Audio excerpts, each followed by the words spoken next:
Section 1. You will hear a man arranging to get a telephone connection. First, you have some time to look at questions 1 to 4.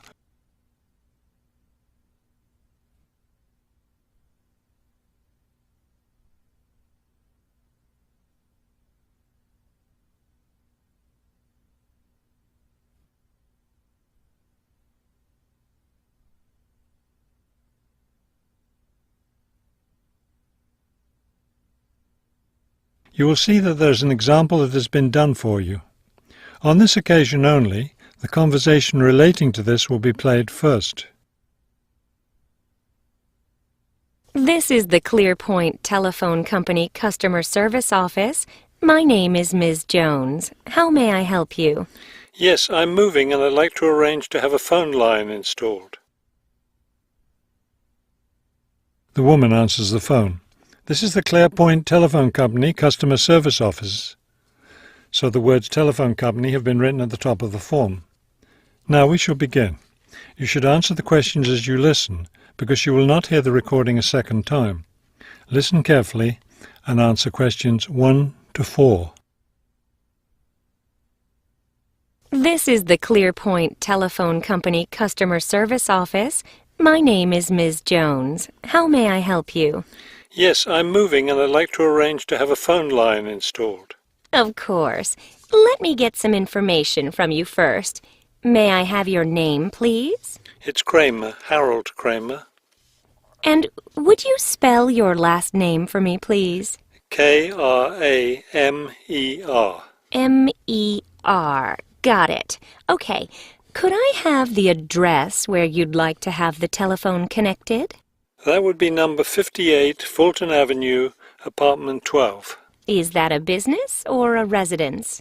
A residence. It's my new home address.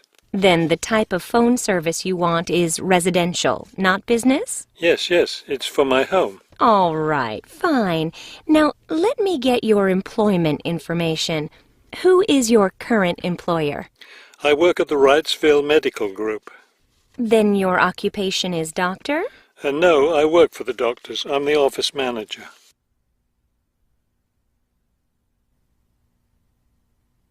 Now listen and answer questions 5 to 10.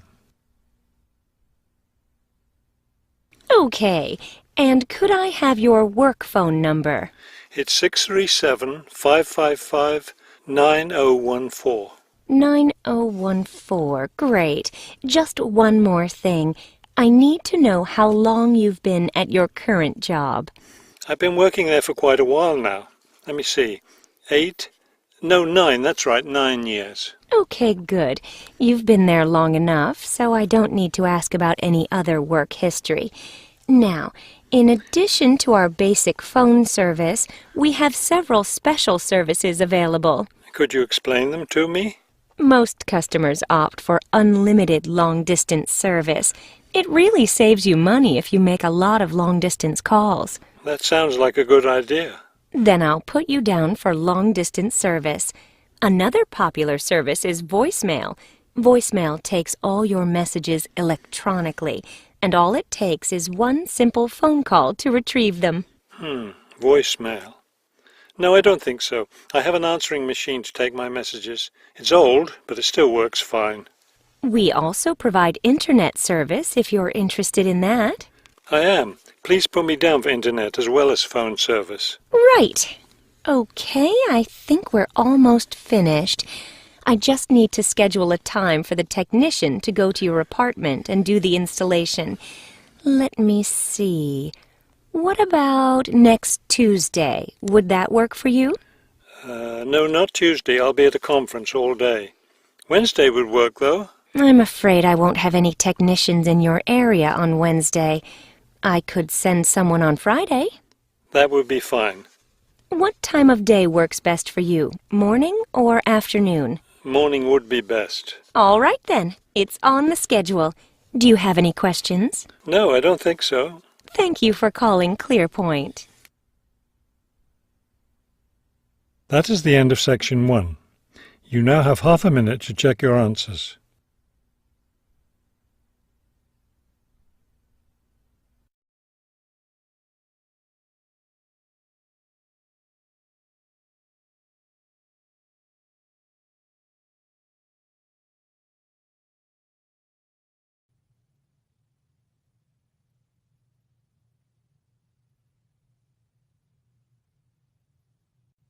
Now turn to Section 2.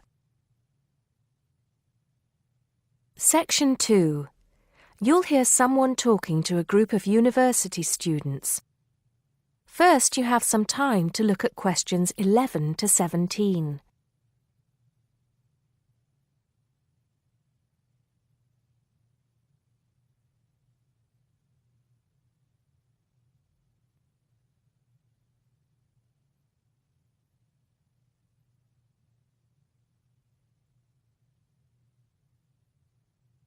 Now listen carefully and answer questions 11 to 17. Good morning, everybody, and welcome to Upton University. I hope you are settling in and beginning to find your way around.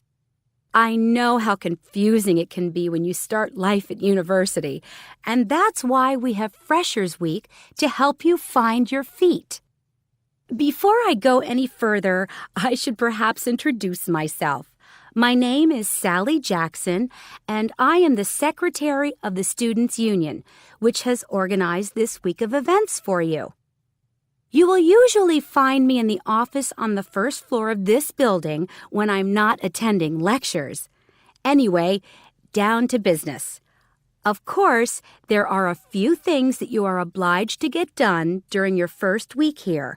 But once you've opened a bank account, if you haven't got one already, seen your director of studies to discuss which courses you are going to take, and signed up with a doctor, there will be plenty of time left to enjoy the events we have arranged for the week. And have we got a lot lined up for you?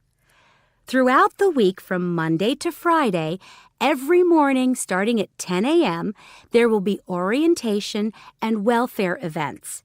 These will include tours of the campus, which, as you have probably noticed, is the size of a small town with 9,000 residential students, as well as sessions on developing study skills.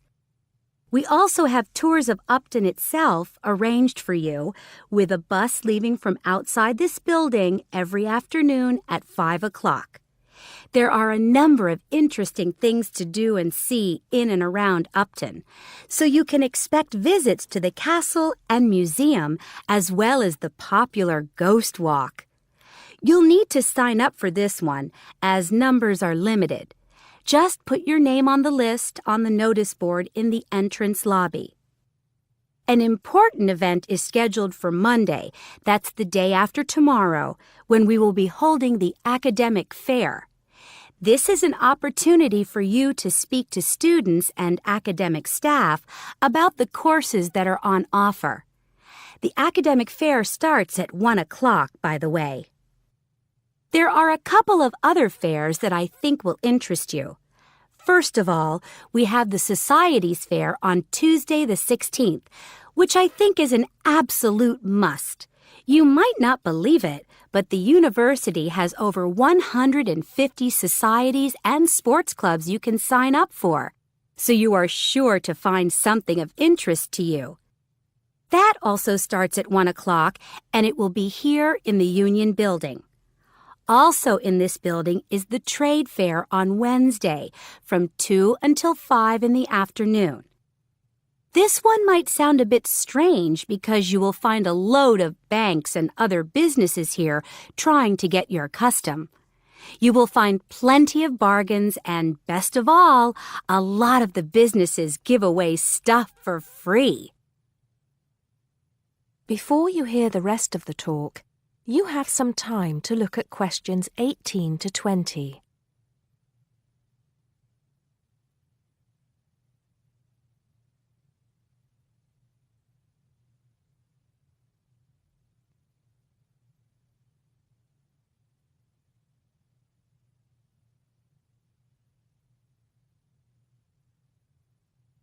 Now listen and answer questions 18 to 20. We've also got a great entertainment program lined up for you, starting tonight with our welcoming party. We have a top band lined up for your entertainment, but I'm not allowed to say who they are. All I can say is that I am sure you will not be disappointed. So come along to Blackmore Hall at 9 o'clock this evening to get your university experience off to a flying start. Just one point. I'm afraid this event is limited to freshers only. Because of space restrictions, you can't bring a friend tonight. Sorry about that. There's more fun and games on Monday in the Cotswold Theater here on campus. We have booked two of the cleverest comedians in the country, Paul Frazier and Jenny Brown, for a 3-hour show. Paul has assured us that he and Jenny have packed the show with new material, and as they always get rave reviews for their shows, I think we can look forward to an evening of great entertainment. That's in the Cotswold Theater on Monday evening at 7:30. Moving along a bit, on Thursday there is an important date for your diaries. This is the official Freshers opening ceremony, when the dean welcomes you to Upton University.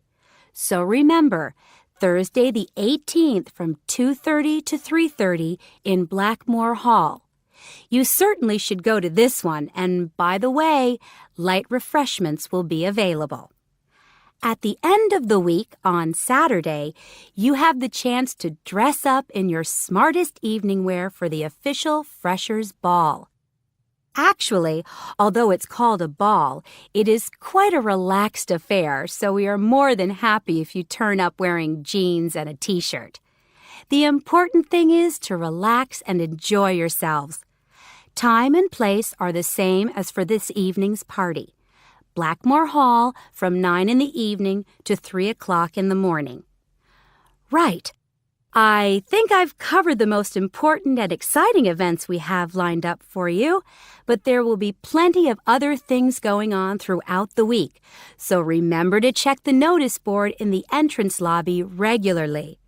Enjoy the rest of the day, and I look forward to meeting as many of you as possible this evening at the welcoming party. That is the end of Section 2. You now have half a minute to check your answers.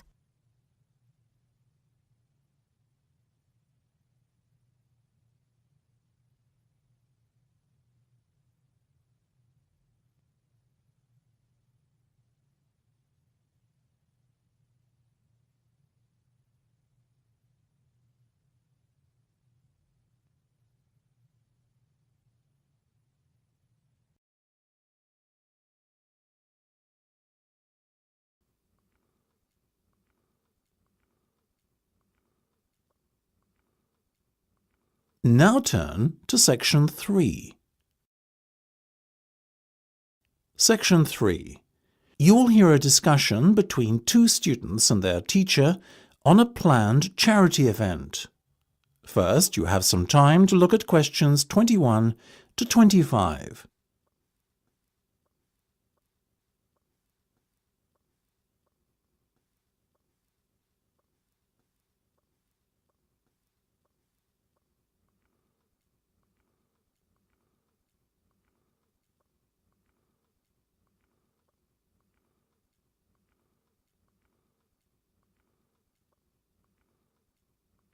Now listen carefully and answer questions 21 to 25.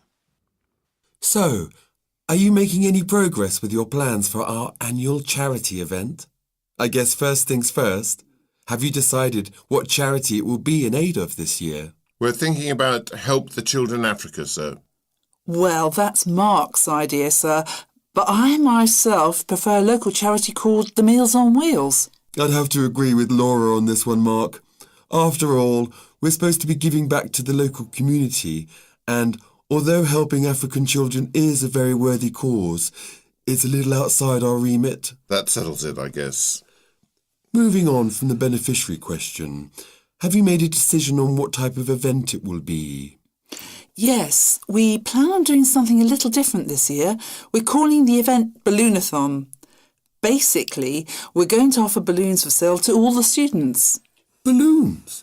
I don't see where you're going with this. Why would they want to buy a balloon? Well, here's the thing. We don't actually give them the balloon. Instead, we'll write their name on it along with the special phone number, and then we'll release all the balloons into the air. When they fall to the ground, if a person finds one and rings a special number, then both he and the student who've bought the balloon will win a gift voucher. That sounds like an excellent idea, guys. Well thought out. This balloonathon has a real novelty value attached to it, don't you think? Exactly what we said, sir. The only drawback is that the gas you put into the balloons is rather expensive. How much? About £20 per canister, and we'll need about 10. And how many balloons are you planning to blow up? Well, there are over 1,000 students in the school, so if even 1/3 of the students buy one, we'd need about 350 balloons. We've decided to order 500 so we don't run out. The good thing is we can return the canisters of gas if we don't use them, and the balloons aren't expensive, so there's no real risk of us spending a lot of money without getting a good return. You two have really thought this one out. I'm impressed. Before you hear the rest of the discussion, you have some time to look at questions 26 to 30.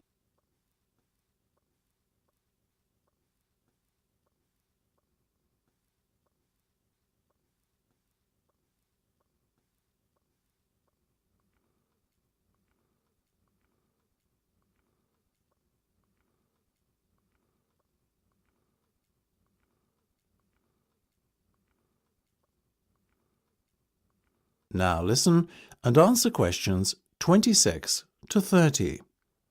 Thank you, sir. So, how much money do you think we can raise? Well, each balloon costs about 1p, and when it's filled with gas, it's going to cost us about 50 pence. We reckon that if we sell our balloons at a price of £1.50 and we sell all 500 of them, we'll end up making a profit of £1 per balloon. So that's £500 in total. That's fantastic. And it gets better, sir. We've secured a sponsor for our event who's going to give us £1,000. How did you find a sponsor? The balloon company we approached about buying the balloons asked us if we'd be interested in letting them sponsor us too. What's in it for them? They're going to print their logo on every balloon. I think you've done a good deal there. Thank you, sir. So, do we have your approval to confirm our order? Absolutely. But you know, I think we can sell more balloons if we set our minds to it. So why not order double the amount? 1,000 instead of 500. We're going to need more than 10 canisters of gas then. Double the amount, presumably. Correct. OK, let's go for it. Let's make this year's charity event our most successful ever. That's the end of section 3. You have half a minute to check your answers.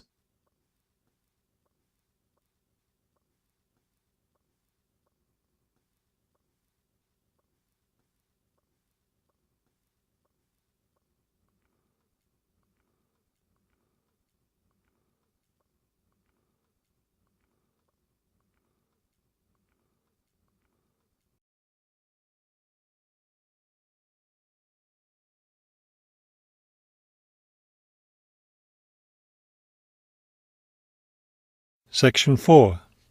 You will hear a lecture about the history of the tomato. First, you have some time to look at questions 31 to 35.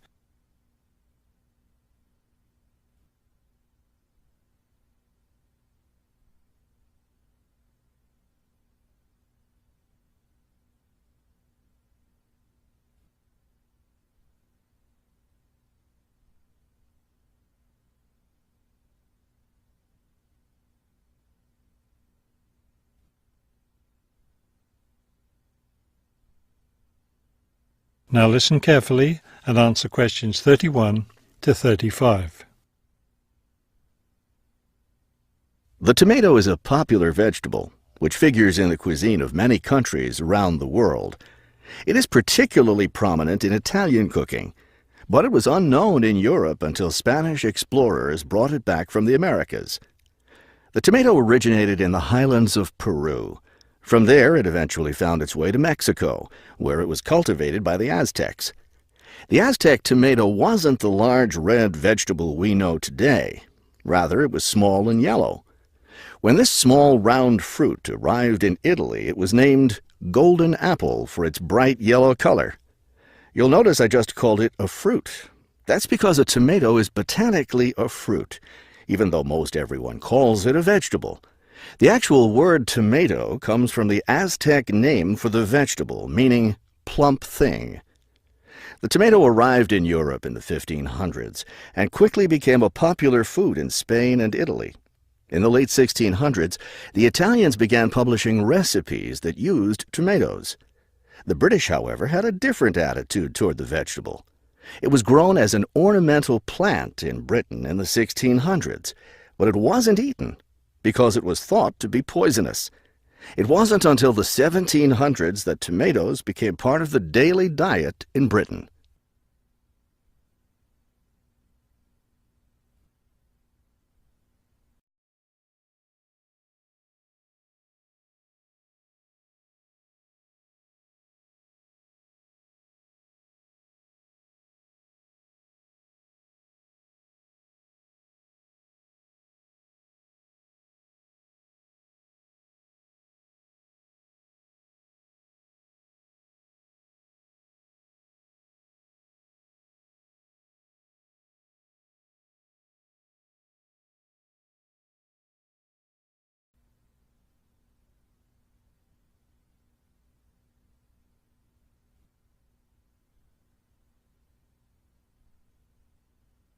Now listen carefully and answer questions 36 to 40. In the United States, tomatoes were also used as ornamental plants rather than as food for a long time. This attitude began to change in the 1800s. In 1806, a gardener's calendar mentioned that tomatoes could be used to improve the flavor of soups and other foods. Thomas Jefferson did much to enhance the tomato's reputation as a food. He first served tomatoes to visitors at his home in Virginia in 1809. Then in 1820, a man named Robert Gibbon Johnson decided it was time to discard once and for all the idea that tomatoes were poisonous. To prove his point, he ate 1 kilo of ripe red tomatoes in public. 2,000 people gathered to watch this feat, which took place on the steps of the courthouse in Salem, Massachusetts. Amazingly enough, Johnson survived this stunt. The popularity of the tomato as a food began growing rapidly. Soon people all around the country were eating tomatoes. By the 1830s, American newspapers and magazines were publishing thousands of tomato recipes. However, all those recipes involved using tomatoes in some cooked form. Tomato salads and sandwiches were still unknown. It wasn't until a century later, in the 1930s, that it became popular for people to eat raw tomatoes. That is the end of section 4. You now have half a minute to check your answers.